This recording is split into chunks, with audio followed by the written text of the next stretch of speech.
Hi, my name is Lauren Patton. I'm in the History of Sports Media class at Full Sail University, and today we're going to be talking about the Lance Armstrong doping scandal and the impact social media had on that event. Everyone knows who Lance Armstrong is, or has at least heard of him at some point in their lives. He's probably one of the most heard of or talked about cyclists. Not very many people talk about cyclists that often, so he's one of the more famous. He won the Tour de France 7 times, so that's a pretty huge accomplishment. He rode with the United States Postal Service, and he's a cancer survivor. So to be an athlete and a cancer survivor is pretty incredible. And he's also an owner of a business, the Livestrong organization. They're the company with the yellow wristbands that everyone wore about 10 years ago. It was a big deal in like middle school and high school. So the scandal that we're going to be talking about didn't really happen just once. It kind of happened over a period of about 10 to 12 years.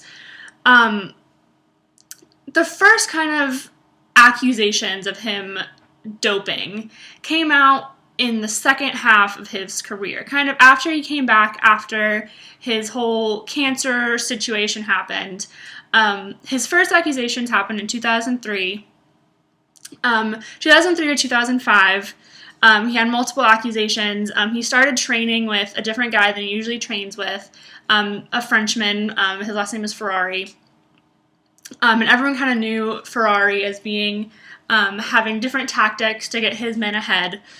So 2003 to 2005, he tried to lay low. He trained with this Ferrari guy, had all these accusations, but kind of paid people off to, keep it under the radar. And then started getting more accusations in 2006 to 2008.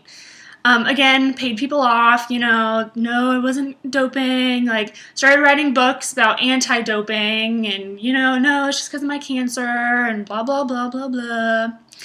And then 2009 to 2010, this is when it got really kind of a big deal. He started taking testosterone. It kind of came out in his test that he was taking testosterone. He said, no, this is just for my cancer treatments. That's why it's in, all of my testing. And in 2010, Floyd Landis, actually one of his former teammates, came out and said that, back in 2002, when I was a member of his team with him, I used to dope with him, and this is absolutely true. We used to dope together. We used to do blood transfusions, which is a big deal for athletes. It helps, once they've had a long day, especially in the Tour de France, day to day. They do blood transfusions. But so they came out and said that Lance would pay him off $25,000 a day to, keep it under wraps. So in 2012, Lance was stripped of all of his medals because this finally came out that he was doing this dope.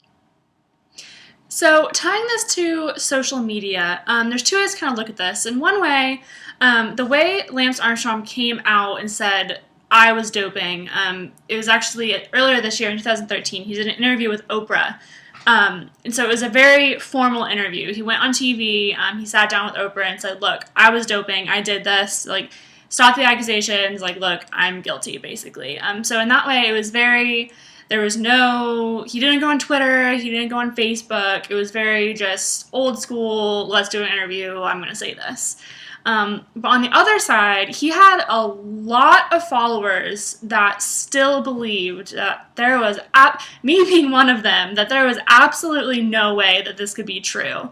And I mean, part of it was because he was the Livestrong guy. He was the guy that fought through everything because he had cancer, and everything was hashtag Livestrong, hashtag the fight, hashtag,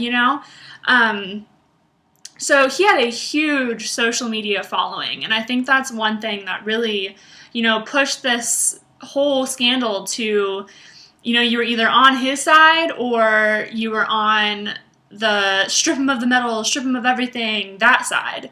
And I think that's really what turned this scandal into a two-sided debate. And I think that's what turned this case into a social media kind of debacle. So yeah, that is the Lance Armstrong debate from the social media perspective. I hope you enjoyed my perspective on this. Have a great afternoon.